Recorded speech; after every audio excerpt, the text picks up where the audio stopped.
A cidade de Petrópolis mais uma vez sofre com as fortes chuvas, com muitas ruas alagadas e sirenes de alerta tocando o tempo todo. As imagens impressionam. Moradores de diversos pontos de Petrópolis registraram a força da água e inundações pela cidade. A Rua Tereza, importante centro comercial, ficou mais uma vez alagada. 10 minutos de chuva, Rua Olavo Bilac. No mesmo bairro, Castelândia, a Rua Olavo Bilac também alagou. Um caminhão atravessa a via mesmo com chuva e sem visibilidade do asfalto. A insatisfação pela recorrência dos alagamentos também foi exposta por outro morador de Petrópolis. Alagou tudo, hein? De novo. Foi muito rápido, quase que meu carro vai pro saco. Carros continuaram trafegando em diversos pontos da cidade em condições arriscadas.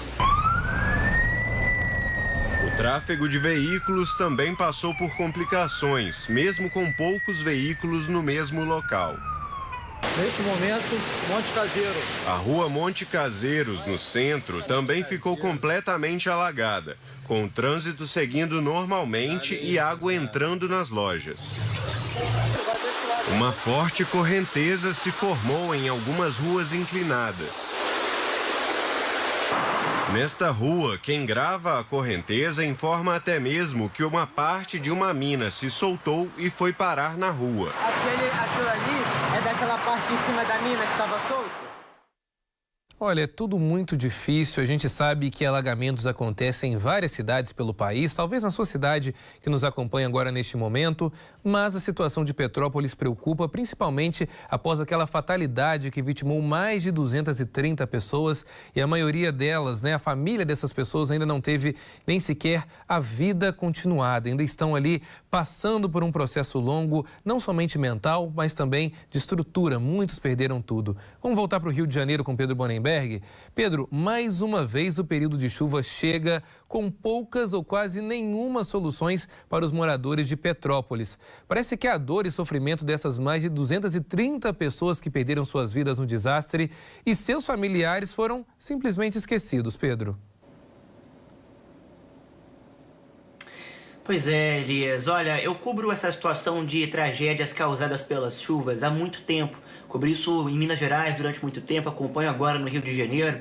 E olha, pela minha experiência, Elias, eu sei que o que acontece nesse momento é que passa um filme pela cabeça dos moradores.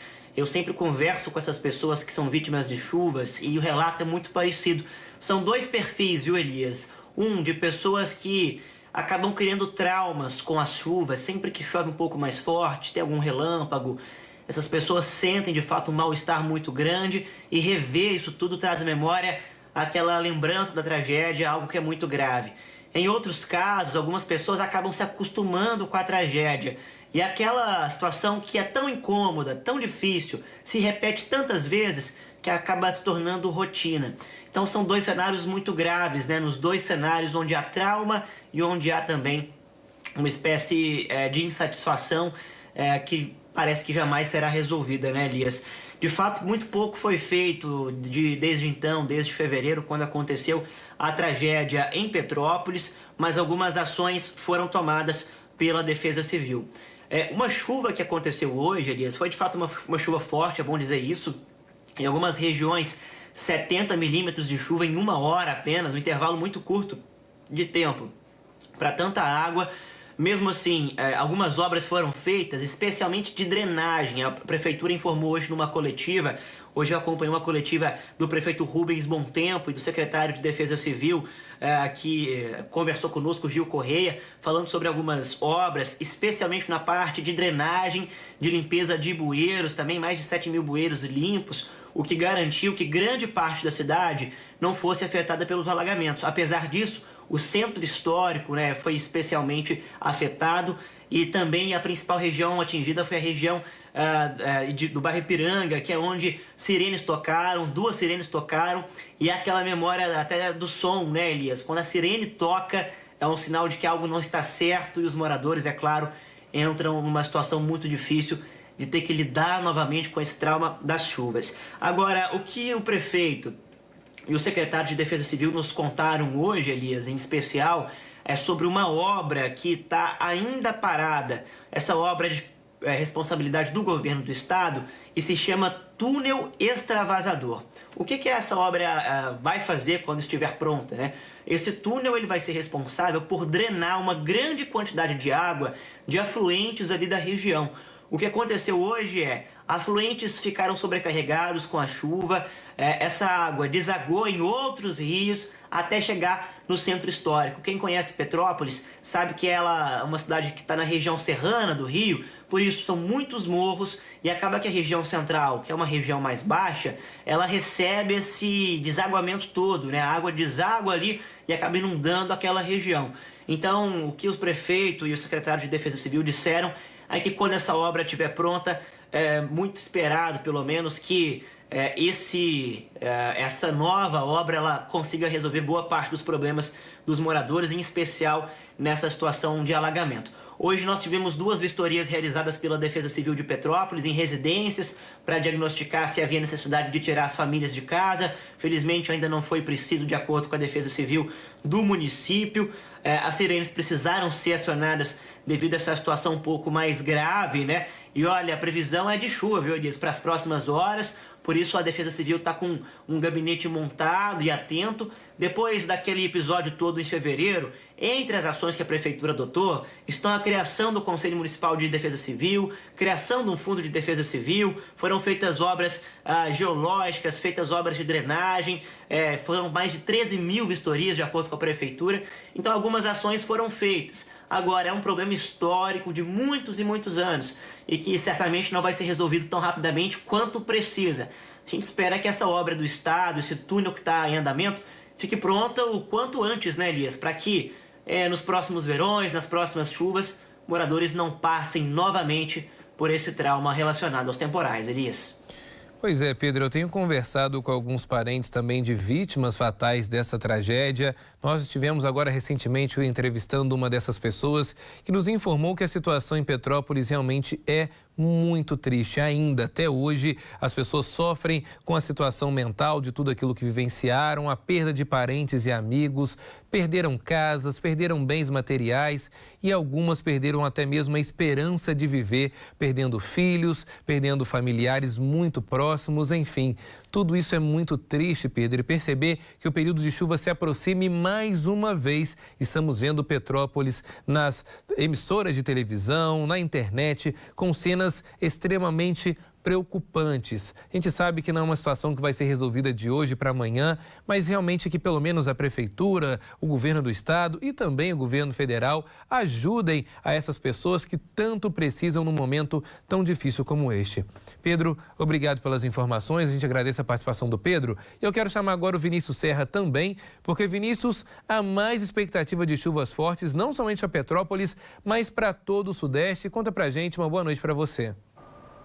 Boa noite, Elias, para você e para todos que nos assistem. Exatamente, né? Não só a região do Rio de Janeiro, mas como grande parte de Minas Gerais, também parte do estado de São Paulo e até mesmo alguns estados ali do Centro-Oeste, como Goiás e também Mato Grosso do Sul. O IMET emitiu um alerta, né, para o dia de hoje e ele vai ser válido até amanhã às 10 horas da manhã. Então, previsão de chuva nas próximas horas, inclusive na madrugada. Essa previsão pode variar de 30 milímetros de chuva até 60, isso a cada hora. Então, isso também tem chamado bastante atenção a quantidade, né, o volume de água que tem caído em várias regiões, principalmente aqui no Sudeste nos últimos dias. O alerta, ele, como eu disse, vai até o dia de amanhã, mas pode ser que seja estendido, né, um pouco mais. E também o IMET alertou para a possibilidade de ventos fortes que podem atingir, inclusive, os 100 km por hora. E olha, Elias, essa semana ainda deve ter muita chuva, tá, nessa região, porque, segundo alguns institutos de meteorologia, estão sendo formadas novas zonas de convergência no Atlântico Sul. O que seriam essas zonas de convergência? São choques de ventos vindo de direções opostas, isso junto a uma grande convergência de umidade, né? Então, e esse choque acaba causando essas zonas de convergência que apresentam um grande volume de chuva. Isso está previsto para começar na quinta-feira e até domingo. Então, a soma desse corredor de umidade, mais a baixa pressão atmosférica e também a frente fria, pode causar esse grande volume de chuva nos estados da Bahia, Espírito Santo, norte de Minas Gerais e também norte do centro-oeste brasileiro, acumulando chuvas superiores a 100 milímetros. Então, é muito perigo, né? Então, é sempre importante ressaltar e ficar atento a estas questões. O que tem sido muito levantado, né? Porque esse mês, né, novembro, dezembro, essa reta final do ano, é muito comum as chuvas atingirem aqui o Brasil e essa região também do Sudeste. Mas tem chamado a atenção o grande volume de chuva que tem acontecido recentemente. Elias. Eu quero também reforçar, Vinícius, a sua fala agora, porque realmente o Instituto Nacional de Meteorologia fez um alerta laranja para a região Sudeste. Então, se você acompanha a gente de Minas Gerais, São Paulo, Espírito Santo, Rio de Janeiro, precisa estar atento. Para você que não sabe o que significa esse alerta laranja, são 3 os alertas: amarelo, laranja e o vermelho. Laranja é o intermediário, é o perigo, então você pode sim, na sua cidade, vir a ter temporais fortes, isso para todas as cidades. Então, é importante estar atento porque, Vinícius, essa época do ano o tempo engana, não é verdade? Para de chover, parece que não vai ter mais chuva e de repente muda o tempo e vem aquele temporal forte. Então, fica aí o nosso alerta. E para você que nos acompanha, nós vamos conferir agora como é que vai ficar a previsão do tempo para amanhã. Instabilidades permanecem predominando em toda a região norte. Os estados têm pancadas acompanhadas por trovoadas durante a tarde. No Nordeste, tempo firme no sul do Ceará, entre o oeste do Rio Grande do Norte e a Paraíba e entre Pernambuco e o norte da Bahia.